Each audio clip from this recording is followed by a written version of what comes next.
Okay, welcome back to the Two-Side Podcast. God, it's been a long time since the last time we put a podcast together.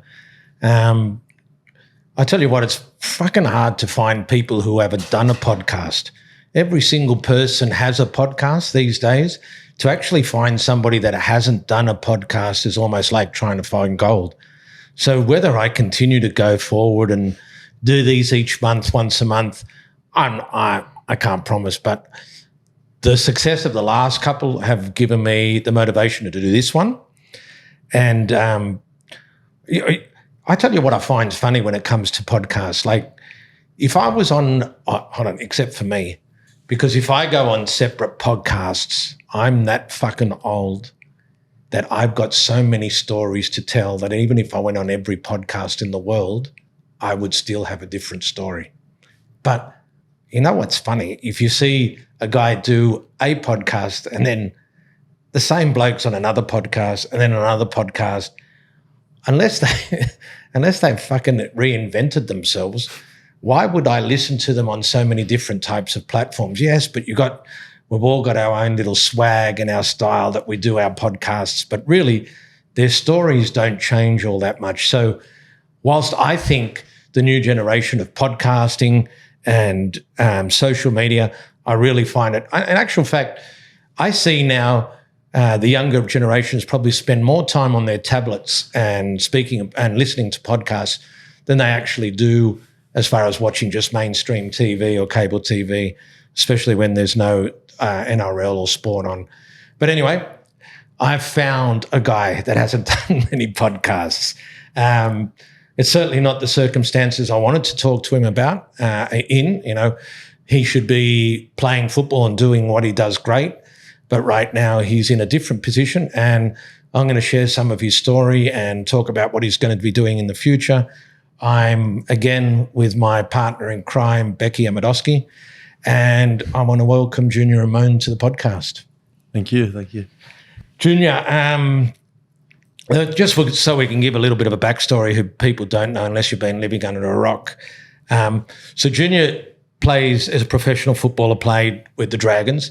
And correct me if I say anything wrong at any stage, because I'm certainly not a news reporter, but at the end of last year was accused of a crime which resulted in being found guilty, and as far as I understand, it's pending an appeal.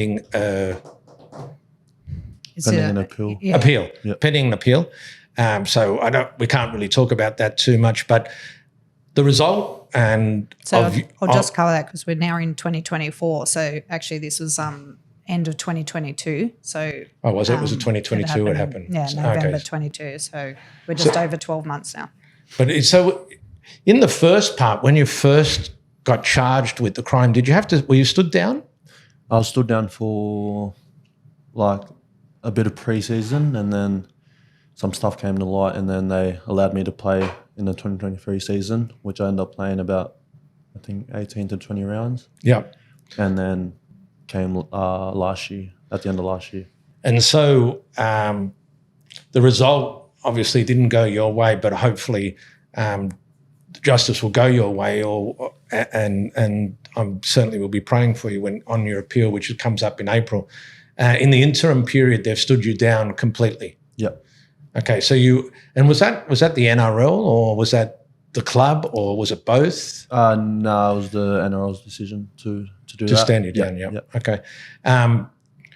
So obviously the most important things that people really would like to know, and I'm fascinated to know as well, because fortunately or unfortunately, whatever way you want to look at me, I seem to be the playground for a lot of people who get into trouble. So I think people can relate to me well because I've been through the situation myself. I understand the flow-on effect that it has. And in your case, I think, what I'd like to talk about here as well, people don't actually understand how big of a flow-on effect it does. In your case, it's taken away your structure. It's taken away your income. It's taken away potentially friends. I know when it happened to me, it was a good chance. The only positive thing that I found out of that is it gave me an opportunity to filter who was real, who's really there for you. People talk. It's easy to talk. Yeah. And I'm not saying that I'm the greatest ever, but I do try and pride myself on being there to support somebody. You can't be just there in good times and suddenly in bad times, people just go missing. That was one of the things that really hurt me the most. But how have you been coping as far as, the structure being taken away from you? Have you found it easy to keep yourself motivated? Have you had some dark times? And I really hope that if anything that I could get out of you, Junior, out of this, because you guys come from a culture that are very introverted. You don't like speaking much, and I think that you could be an opportunity right now, speaking of, like, there's 60% of Islander population in the NRL, maybe I'm not sure, but I know it's over 50, that you could actually speak about.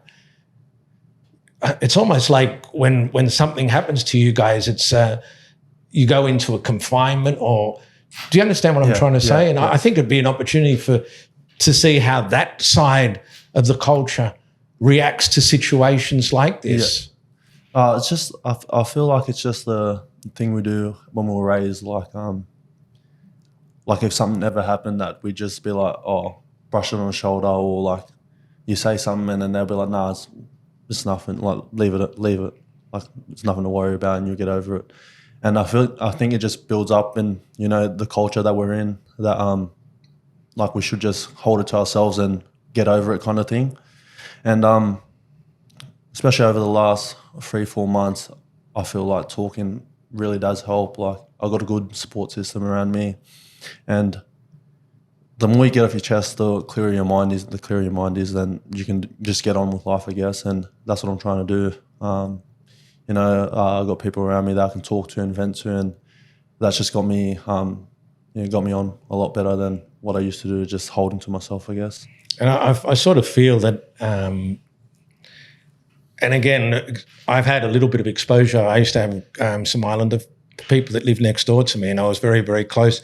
I almost felt like when something bad happened, they would just think it would just go away. Yeah. It's like, and it would be so frustrating for me. It's like, no, we need to act on this. It's not just going to go away. It's not just going to disappear. And I think that the uncertainty that it leaves you, it actually makes your mental health or your insecurity even worse, because what you think, oh, I don't want to think about it. But suddenly the day it comes upon you and you've done no preparation for it and nothing's happened for it, and the way they react towards it is actually quite catastrophic. There's been a few guys that have taken it too far, and taken their own lives, which is, in a position where we want to, if anyone understands mental health is myself, I suffer so much with it. But this is not, it's not, in your case, the flow-on effect, I know I've said this a couple of times, but I'm going to reiterate it again. It's when you've only been used to structure and it's taken away from you, and then your financial security is taken away from you, it's quite devastating. Yeah, 100%. Like when it did happen, like my first thought was like, what am I going to do? Like I don't know what I'm going to do with my life, because this is all I did. All I did was train every day and play footy.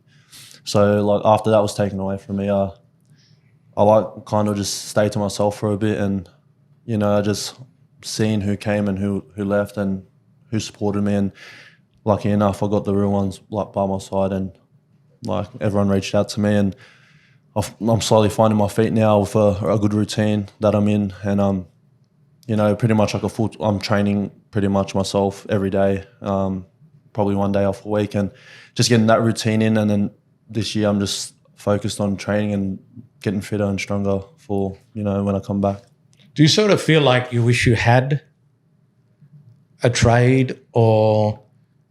And you can, it's small, because Bronson, when we had Bronson, he was like, he worked on the tools, and he's like, oh my God, I'm dying. I'm just like, I don't know. I'm so blessed that I play football, because I can't handle It it. was almost like an appreciation, I think, for him too, to see, how most do Like live in realising. there. They do have jobs and they've got to go to work, and it is tough. It's hard work.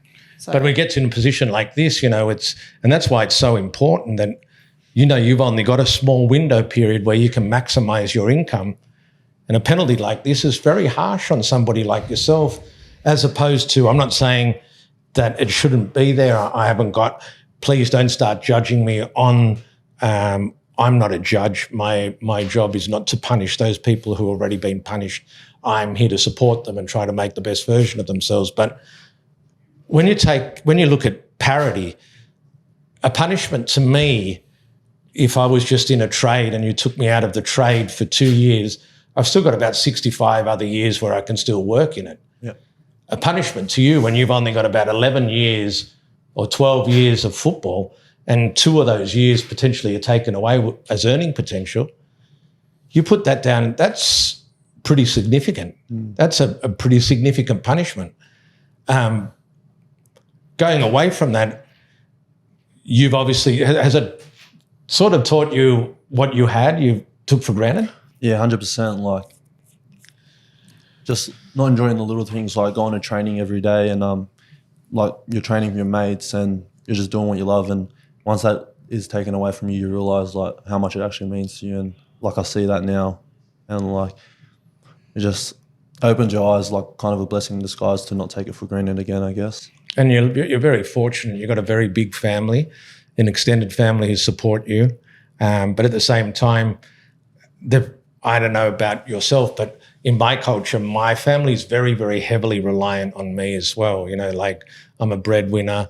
I think I didn't really have anyone else that could stand up for me and pay the bills, and you're quite fortunate that you've got a big family who support you and are probably there to help you get through. I'm sure that your parents can't wait for you to get back to playing footy. Let's talk about some other things. I think that gives a very small snapshot of what you are going through. But I think the lesson that's got to be learned out of that, the structure, you've got to have that structure still in you. And that's one thing that I was hoping to offer you. And I'm glad I can offer you that the one thing that is advantageous with working with me is that I do understand the requirements of a footballer. I understand how often they've got to be in training. So I try and keep that as close to your normal day or your normal lifestyle as possible. So basically when you can go back, then it's not so overwhelming for you. I think the one thing that we've got to keep doing, Junior, is that like I spoke with Kirtley and I spoke with Bronson, is that we've got to make sure that as soon as you're in a position where you're clear, that you're ready to play straight away. Clubs, you don't want to waste any more time. In actual fact, like Kirtley and Bronson and yourself, you've got a chance now to, your bodies can rehab. It's not bumped and bruised all the time. You could potentially come back, and I'm sure that this is the plan, better than you've ever been. 100%, yeah. And I think that if we continue dotting I's, crossing T's, well, that's just the formula. Let's talk a little bit about your backstory, your initial first story. Becky was just telling me on the way here in the car. You won a prize for 20K? Yep. And so talk to us about that. What was that all about? Oh, I was just local footy, and when you're young, you just score crazy tries. And like, lucky enough, I had my sister recording, and I scored a pretty good try. Yeah. And she did whatever she did, recorded it, and they sent it. The footy show. Yeah. The footy show was running a competition on the best try scorer in the junior league. So how long ago was that? It was 2014, so we're 20K 10 year anniversary. Yeah. But 20K is a decent amount So of money how old back were you then. 10 years ago, Junior? I was 11. I was 11. 11 years and 20 grand pay. Not bad, eh? Far out. You still got it? No. Yeah, it's in the bank. It's in the bank, you're saving it. Investing it. That was like when Becky was telling me that. So how did the public vote on it, or just the footy show just voted on it, or how did it work? It was a public vote. So just everyone around Australia who watched the footy show put their votes in for the tries, and like the first prize I got was 1K on the week. Yeah. And then like went into a major at the end draw. of the year, it was the best try in the juniors and then the seniors, and lucky enough I got that reward. Yeah. And You need to go in search and look for the try. It's a damn good try for an 11-year-old. It's actually fantastic. I also was curious, like, obviously you left the Dragons. Are you hoping to go back to the Dragons if things go clear, or have you thought about that? Or I haven't really looked too far ahead. The Dragons have really supported me, and they've looked out for me, checking up on me, and like I really appreciate that. Grateful for them too. I grew up playing and supporting them, so I got no animosity? No bad blood? No bad blood at all. And I got no thoughts on what I'm going to do. I just focus like day by day, week by week, and just trying to get better and prepare for when I do come back, and prepare my body and my mental side of the things as well. So I think what people like being local, and I myself being I live in the Illawarra as well, so I have a personal connection to Junior. I think where the St George Dragons what they do hold is loyalty to our local juniors. So they come up through the ranks, and there's basically one team that you can play for, which is the Illawarra. Yep. So when you get a gig, I feel. Oh, you feel because we're in the eastern suburbs, we've got South and Roosters. Well, no, I feel like because we haven't got that big selection unless you want to travel and you got to, and head up to like Sydney. So I think our juniors growing up in Wollongong, their dream is to play for the Dragons. Yeah. I mean, that's their fan. They love the Dragons, and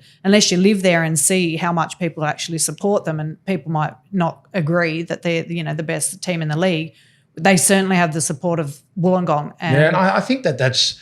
When you look at towns like that have one town clubs, like Newcastle, for example, and Penrith, the passion is behind them. Because, to but then you got in the city, you got 5 or 6 clubs that are just churning it. You got Tigers, Dogs, Roosters, Rabbits. Well, because they're younger, it depends when you get your first start in the NRL. And as with Junior, he debuted quite young at 19 years of age. Yeah.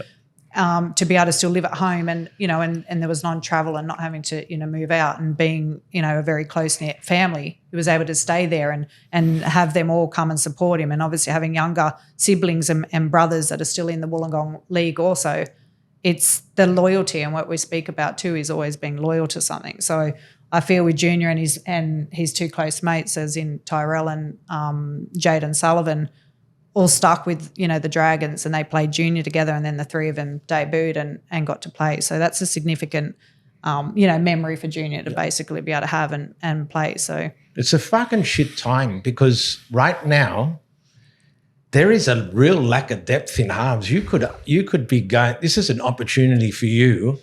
That's why we've got to just get you back out there, because the halves out there, I mean, again, I like to stay in my own lane. I'm a great sprint coach. I just listen to press and listen to media. The one common denominator that most clubs are looking for is calves. Yep. You could take this by the scruff of the horn and charge some serious dollars, because you're a damn quality player. Yep. Is that what position you were hoping to play this year as well in the halves? Yeah. So I'm just going to keep on working on my halves ability and stuff like that, and just build it just to be ready to come back 10 times better. So I heard through the grapevine you've been reached out through some local clubs? Yep. And? I got reached out by a few clubs, but I grew up playing for Western Suburbs. Yeah. And I guess I just want to give back to them after they looked after me since I was young, so it's only right for me to give back to them. Are you nervous that you might lose the timing of the game? I don't want you to be. No, I'm not. Okay, so you feel you want to just give this back? Yeah, just like a give back kind of thing, go and show my face. A lot of young kids are there as well, so, whatever I've learned in the top grade, try and give back to them and try and help out any way possible, I guess. I think this would be a good question most of the public would like to know. What's the comparison between park football and graded football? Okay, you say what you want to say, but I don't think it'll go back to hurt you. I think you're just being honest. Do you feel that I'm just talking about not the level. I'm talking about the training.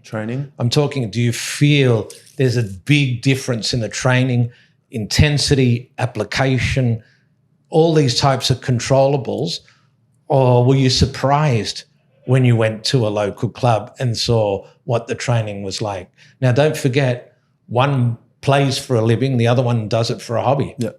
No, it's a big difference. Like you said, it's one is doing it for a living and one is just a hobby. And so could you turn up in your slippers and play great football? No.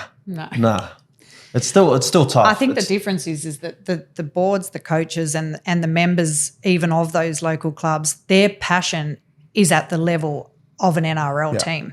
So they're driven and they're fixated on obviously building their best club. Of course they are, but at the end of the day, I mean, it'd be ignorant to think, I know this is no disrespect to Park players, you know, if they were great, they'd be playing great at football. So there is obviously an athletic difference, but athletic difference doesn't have to always be the mentality is different or their application or attention to detail is different. In actual fact, I feel well, I think Junior did mention when I did ask about the training, the intensity was much higher in the running aspect in his local football. So local pre-season training now. The local footy, they try to squeeze in I'm just going to say that. as much training sessions, as much as they can in 2 sessions, which professional NRL, they got like the whole week to fit in their whole schedule. So I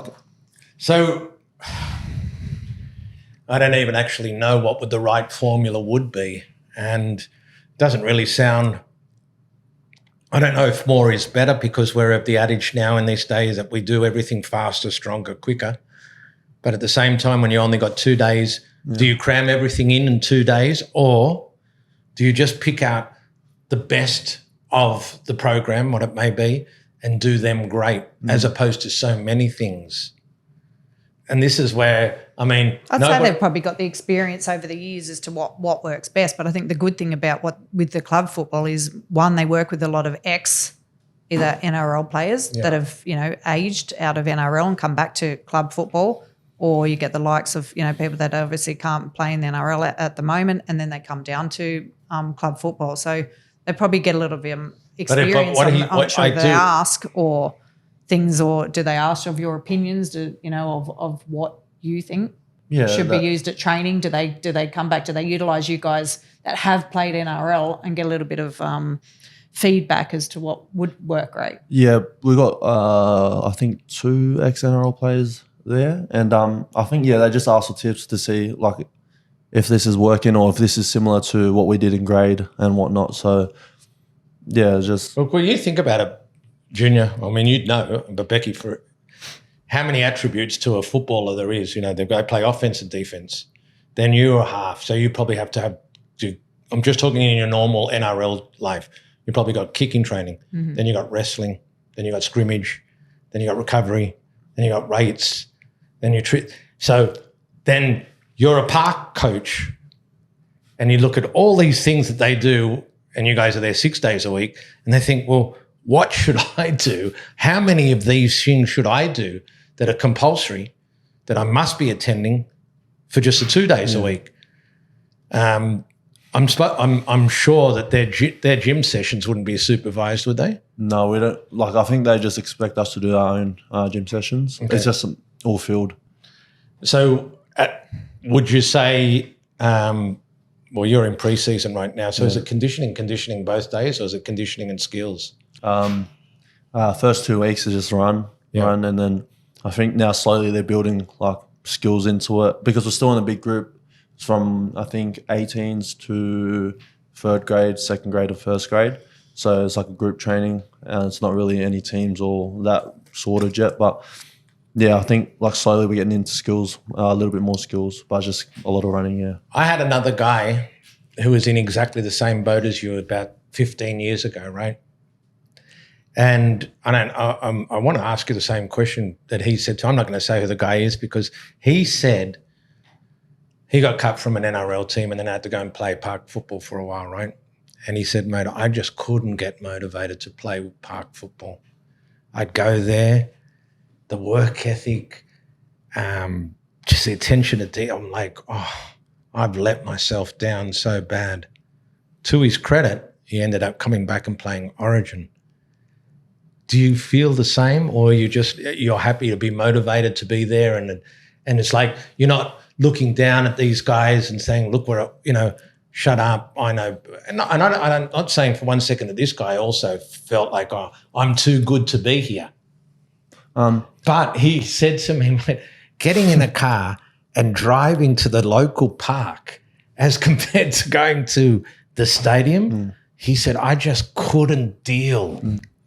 I think it brings back a feeling that like you can't describe, because there's a big difference to going to like a proper stadium and going back to your local, and it's like I feel you can't really explain. Like it just brings back memories of when you used to just play footy for fun, and like that. Like I enjoy playing footy. Like I love doing that. So like for me to be able to play local footy is kind of like grateful that still get the opportunity to play and do what I love. So. You know, I'm just grateful that I'm allowed to still play footy. You know, you take something away from that, Becky. I mean, how often do you ever hear, even these days, just doing something for fun? Yeah. Like even our track athletes who get no remuneration, no money at all. Well, it just shows if you love the sport that you've chosen, you know, to do, you'll do anything. Just But to, kids these to be days, they're asked to be adults so early. Social media, there's so much pressure, people doing specialised training. I never, ever, ever drive in my street and see kids playing in the street. Never, ever. I can't even remember the last time I saw a kid ride on a push bike or a skateboard. Push bikes these days got fucking motors on them. They don't even ride them properly anymore. I think we're going back to the separation of Wollongong and the eastern suburbs, Roger. You need to spend some more time in the Illawarra. That's a great thing, because that will keep you grounded. I miss it. I'll be honest with you. I miss it a lot. Yeah. So I was talking like even, you know, to Junior, you know, before. So actually it does happen down in the Illawarra. So you'll quite often, and I know the Illawarra people would vouch to me, the local kids, family, and in front of the Amone residents, there's a touch football game going on quite often.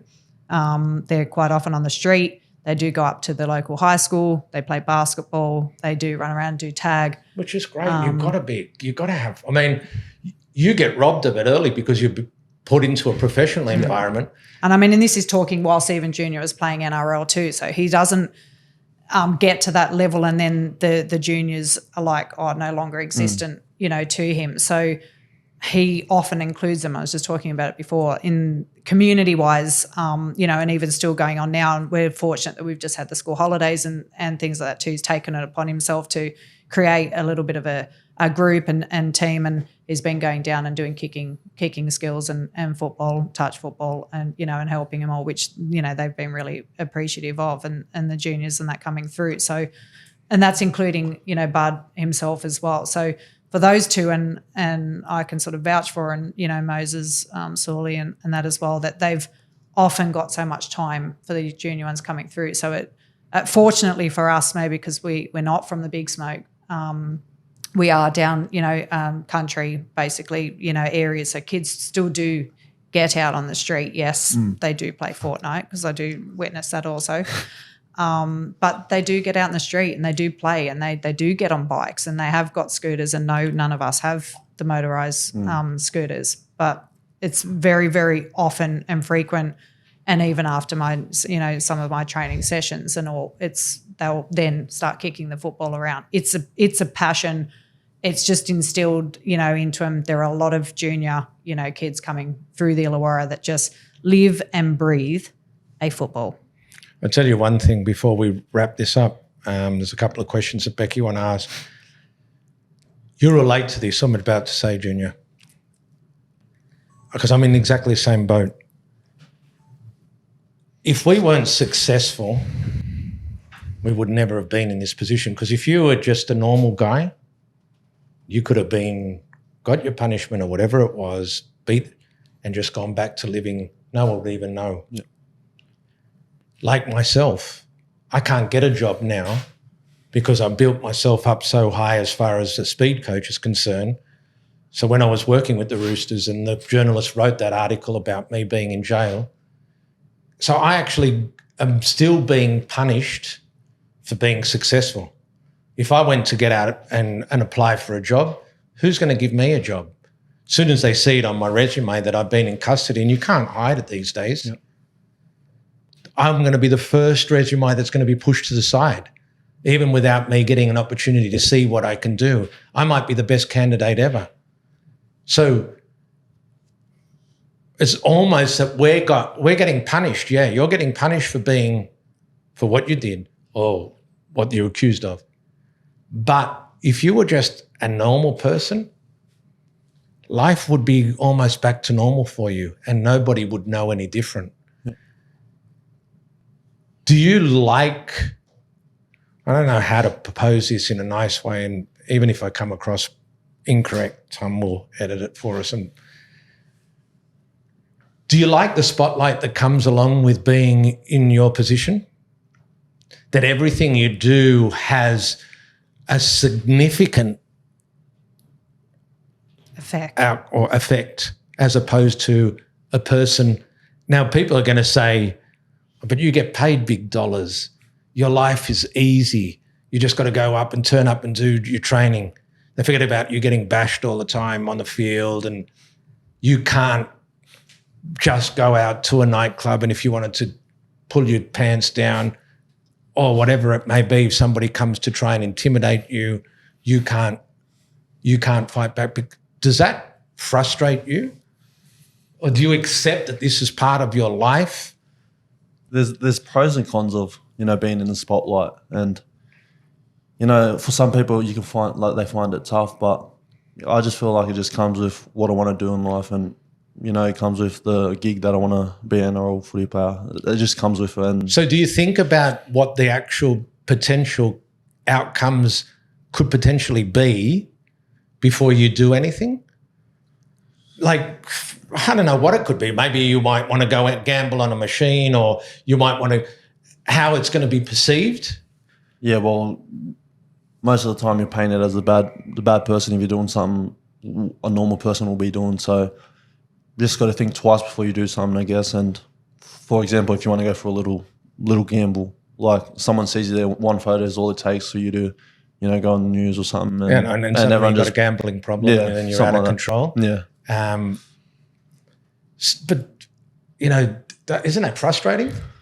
Yeah, it is frustrating, but at the same time, like this is what we do. This is what we are, and this is what we do. And again, it's part of the sacrifice that people don't take into consideration. 100%. It's like, not only are you signing away, and yes, you've got a good lifestyle, but it's only a short, minimal lifestyle. The money that you can get, you've got to try and maximize it. But it comes with all these, values that it basically robs you from being a kid. Yeah, 100%. And you have to leave a party early all the time if you're going to prepare for a game. Yep. You can't get drunk to a party. When you're injured, you're not allowed to drink. There's a hell of a lot of restrictions that are put on you, and you've got expectations that you've got to live up to. So, I think nobody in life is perfect, and everybody's going to make mistakes. It's just how you react from them and how you respond from them. Like my policy is I'll support you no matter what. But if you did the same thing again, I would be like, mate, you haven't learned your lesson. You're making me look stupid. I'd have to leave you alone then and just you do your own thing. Fortunately, that's never happened to me ever before. Yep. I think people get something taken away from them and then learn how to appreciate it more than 100%. ever.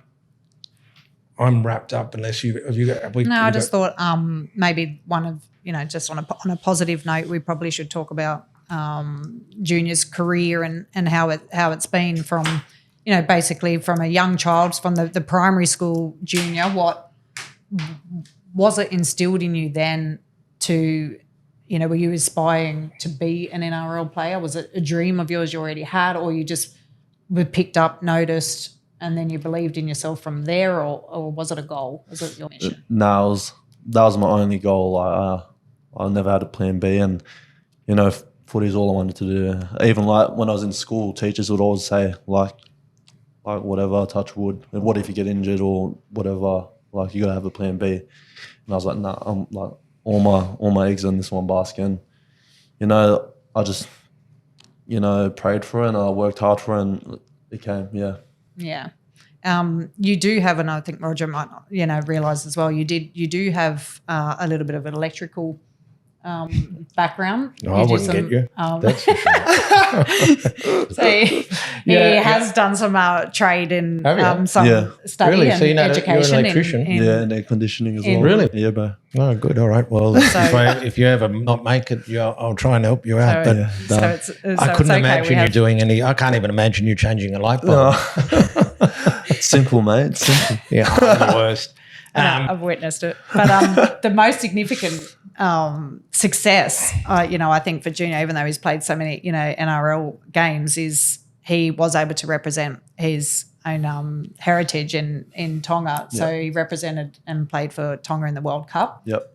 That's got to be one of your highlights, surely. Oh, definitely. Like just being able to put that red jersey on and, do the sippy though, and just learning about the culture a lot more, like on a daily basis with, all my teammates. We had high profile teammates there as well, the coaching staff. It was just an experience of a lifetime, and especially to travel to the UK and go there and play footy over there, different circumstances and stuff. Going to put a tough question on you, Drew. Yes. If it was able to play Origin and you had to give your representative jersey up. Tough question. Who did that? There's who had to make this decision? It's not. They're not allowed to. Mm-hmm. It's again. But if there was an opportunity, if there was one way or the other, I love both. Yeah, I love both. I get you. It's tough. I think we don't have to answer the question. No comment. No comment. I get it, because I don't know whether you. No, the reason I bring it up is just to show how important the culture part of it, because the pinnacle of everybody's game, and you can correct me if I'm wrong, is I think to play Origin is probably the pinnacle of everybody's career. 100%. And it's actually more respected than playing for their country. Like if you said I was an Australian Kangaroo, or you said I played 15 Origins. I think Origin's obviously the highest Trump. peak, but I think when you represent your own country, that it's a different feeling behind it. The honour of it is so much, different, especially when your family's beliefs and and a heritage, and you live, in that, and then just seeing your family, grandparents or things, and seeing you out there, it just brings more emotion. Yeah. It both holds an emotion, but it's just a different type of feeling. All right, I'm going to wrap it up. Junior, thanks for coming on. I'll be in touch with you all the time. On behalf of myself, and I say this sincerely, and Becky, I honestly do want to see the very best for you. Thank you. And I think I try and show you that, and we both show you that as much as possible. There'd be nothing more that you need to do to repay us back and just go and play great football. I don't need any recognition. I don't need anything. I just need to see you and your family happy again. And I sympathise and empathise because I know exactly what you've been through. Hopefully the people on the other side can understand a little bit more about what it feels like on the flip side. Regardless of what happens, the flow-on effect to a lot of people and a lot of circumstances are significantly impacted when your livelihood is taken away from you. Thank you for having me. Appreciate it. You're welcome. Thanks, Junior.